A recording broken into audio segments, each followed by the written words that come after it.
How do you have tough conversations? Are you somebody who struggles with conflict, struggles with confrontation? Maybe you shut down, maybe you move away from having those big conversations because you don't like conflict and you're scared of the impact that's going to have. Today, I want to offer you some simple yet highly effective tools to have those tough conversations in a way that builds relationships and deepens relationships.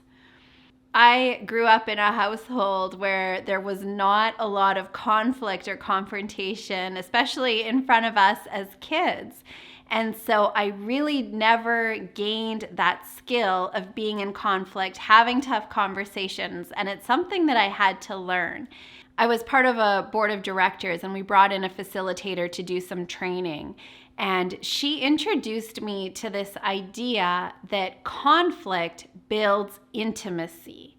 And it kind of blew my mind because I had never looked at conflict that way. And she said, when you're able to have tough conversations and be in conflict with somebody and do it really well, it brings you closer together, builds greater connection, and builds more intimacy. And just that reframe around what does conflict, what does confrontation mean, completely changed the way that I looked at it. And so adopting that when you're faced with a difficult conversation, there's confrontation, there's conflict, to be able to just choose to think, oh, this is an opportunity to build intimacy, to build connection, to grow. And ultimately, that's what most of us want in our relationships. We don't want them just to stay stale. And those opportunities of conflict, if we don't take them as an opportunity to grow, the other option is we start to build these walls. Resentment starts to occur. We shut down, and instead of deepening and growing the relationship, it can start to spiral downwards. So how do you have these conversations that can potentially be uncomfortable? One of my mentors calls them the sweaty 10-minute conversation, and that's really how it can feel. So tool number one around that confrontation is this is an opportunity to build connection, to build intimacy. So the second thing that's very, very helpful is start with the end in mind. Connect to your vision. What is it that you would love in this relationship? What's the result that you're really working towards?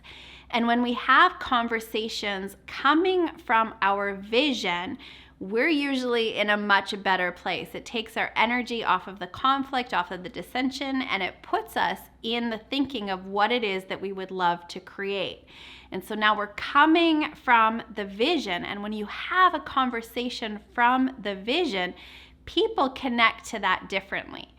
So know that this is an opportunity to build connection, to build intimacy, connect to your vision. And then from there, really, really helpful to ask for permission. So say to the person that you're going to talk to, set it up for success. Say, hey, I want to have a tough conversation with you. This is a little bit uncomfortable for me. I'm feeling a little bit vulnerable. But the purpose of this conversation is so that we can grow closer together.